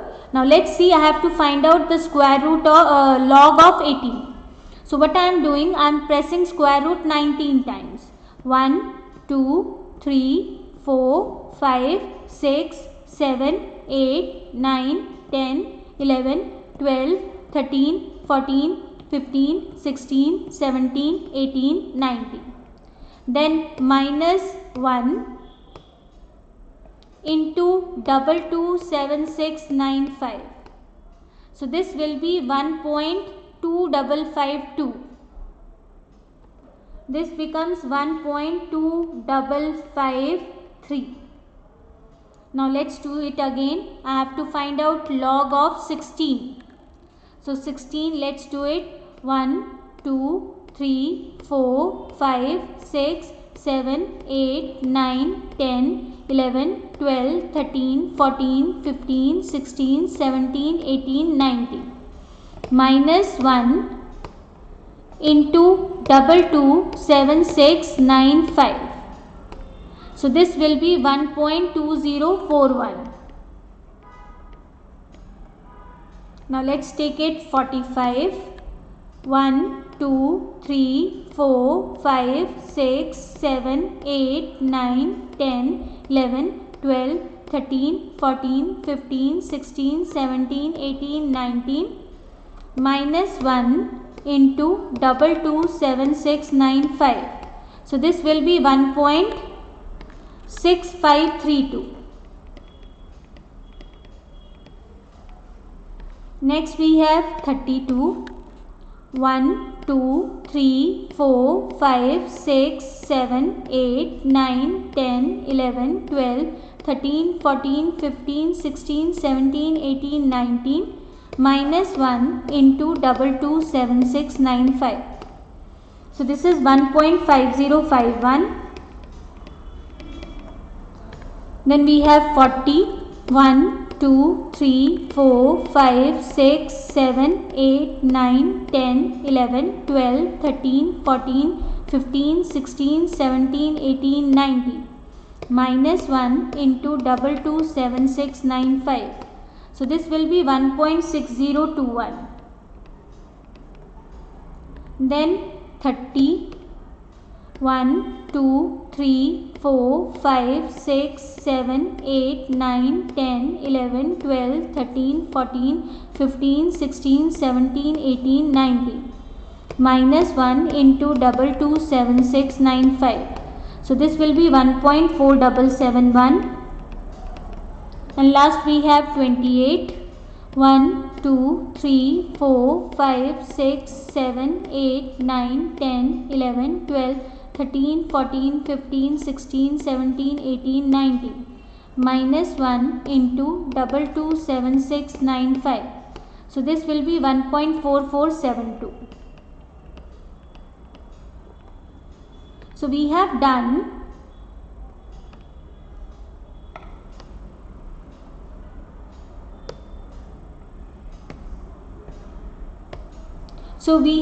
this thing. We have computed log x of every item. So you have to separately compute log x for every item. The next step is you have to find out summation log x. So summation log x means sum. So sum will be 3, 4, 5, 7, 8, 9, 10, 12. 7, 12, 16, 19, 24, 26, 33, 40, 11, 16, 21, 28, 32, 4, 6, 8, 14, 19, 25, 29, 33, 4, 5, 6, 7, 8, 9, 10, 11. This is your summation log x. Now what is the formula for geometric mean? This is anti-log of summation log x upon n. So our summation log x is 11.3202 and total number of items we have 33628. So first we have divided summation log x by number of items. This becomes 8 ones are 8, 3, 8 fours are 32, 12, 8 ones are 8, 4, 8 fives are 40. So this becomes 0, 8 twos are 16, 1.4150 ले लिया. Now we have to compute anti-log. So ये मैंने process आपको बताई थी. Let's compute anti-log. So again I'll show you how to compute anti-log. So we'll say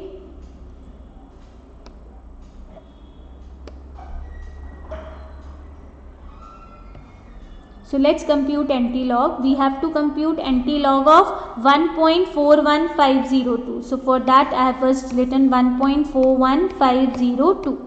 So first step is divided by 227695. So we have divided, this becomes this. Then add 1 plus 1. So this is this. Now I have to find out the square. For square I have to press multiply equal to 19 times. So let's count it. 1, 2, 3, 4, 5, 6, 7, 8, 9, 10, 11, 12, 13, 14, 15, 16, 17, 18, 19. So my answer is 26. So my geometric mean is 26. I hope this is clear to you, how to find out geometric mean, how to find out anti-log and log. Fine. So we have just find out the log as well as anti-log. So this is the way we can find out geometric mean. So this is our individual series. If we have discrete series, the first thing we have to do, we have to find out log x. Now this is x. The first thing you have to find out log x. So you have to find out of log 10, log 20, log 30, log 40. So log 10 is 1, log 20 is 1.3010. So similar way you have to find out the log. Then you have to multiply frequency with log x. That means you have to multiply 5 ones are 5. This is 2.6020 and so on. Next step is you have to find out geometric mean, that is anti-log of summation f log x upon summation f. So that means you have to find out this sum. This sum is summation f log x. So you have to find out summation for f log x, and then you have to divide it by sum of frequency. Now sum of frequency is 10, 18, 22, 25. So this value should be divided by 25. Then you have to find out anti-log. So the first thing is find log x. Second step, multiply frequency with log x, respective frequency. Third step, summation f log x.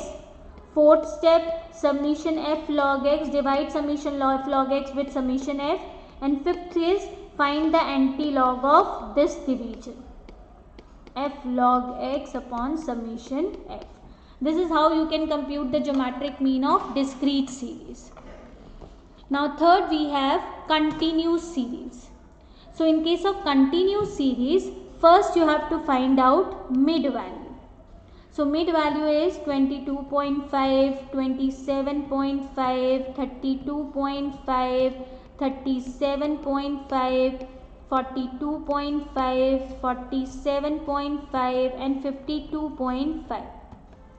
The next step is you have to find out log m, log of mid value. So I have told you how to find out log. So you have to find out log of each mid value separately, like log of 22.5, log of 27.5, log of 32.5. So first thing, you have computed m, mid value. Second, log m. Now third thing is find f log m. Means multiply frequency with respective log m. Then next step is find summation f log m. This is your summation f log m. And this is your summation f frequency. So this will be 70. So next step is divide summation f log m with summation f. And next step is find out its anti-log, f log m upon summation f. That anti-log value will be your geometric mean. So I hope how to find out log and anti-log it's clear. Still, if you have any doubt, we'll discuss again in the next class. So we have discussed how to find out geometric mean in case of individual series, discrete series and continuous series. So next we have the scenario of combined geometric mean. If we have to find out combined geometric mean, like we have been given series 1, series 2.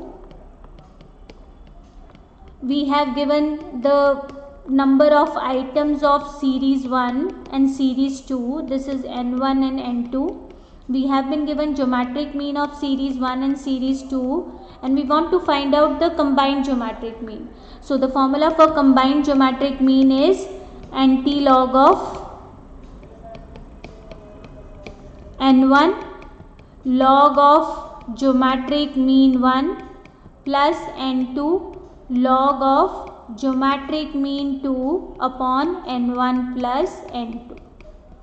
So this is the formula of combined geometric mean. Now suppose in this case the question has been given, the geometric mean of a sample of 10 items was found to be 20. That means n1 is 10 and geometric mean 1 is 20. And sample of 20 items was found to be 15. So that means n2 is 20 and geometric mean 2 is 15. So find the combined geometric mean. So simply put the values in this scenario. So n1 is 10 log of geometric mean 1 20 plus 20 log of geometric mean 2 is 15 upon 10 plus 20. So if I calculate, log of 20 is 1.3010 and log 15 we have computed in that case 15 is 1.1761.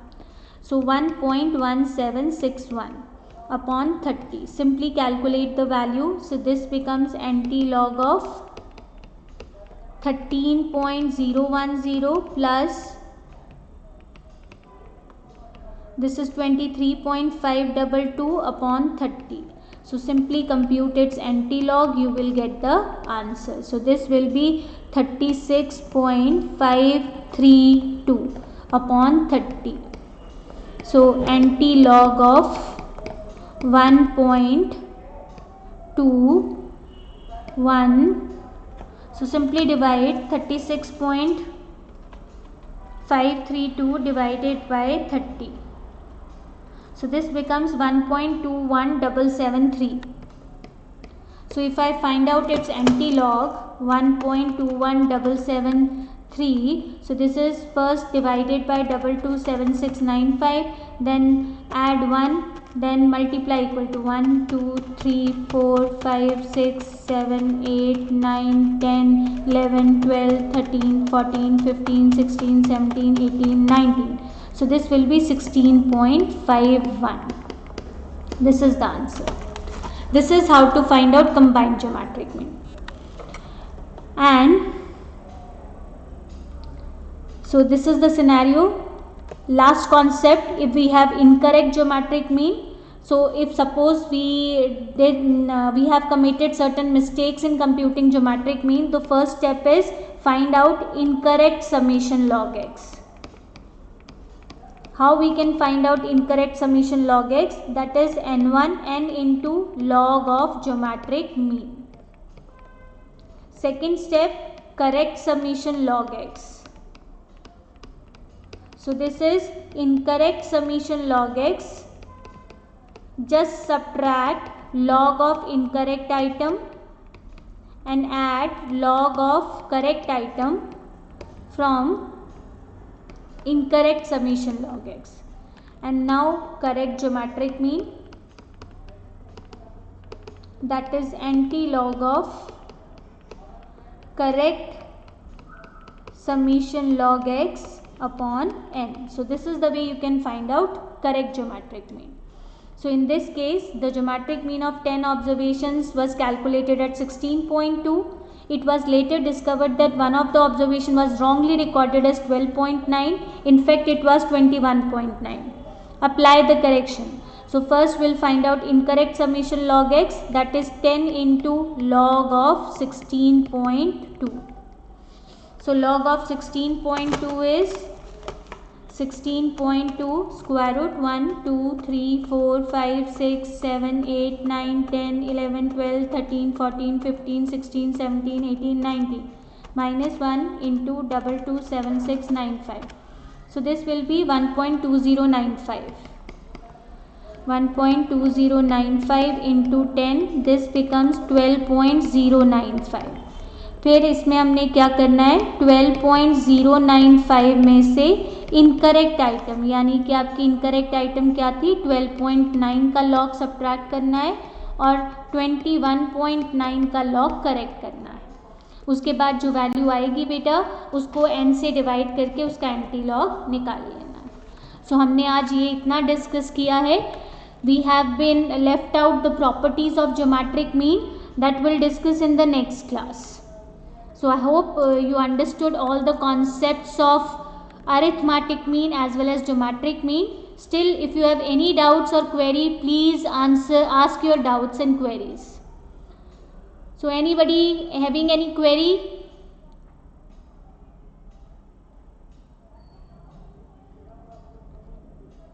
Good evening, sir.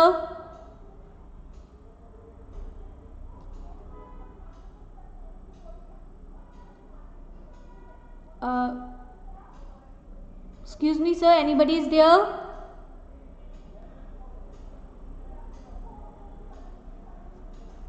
Good evening, ma'am.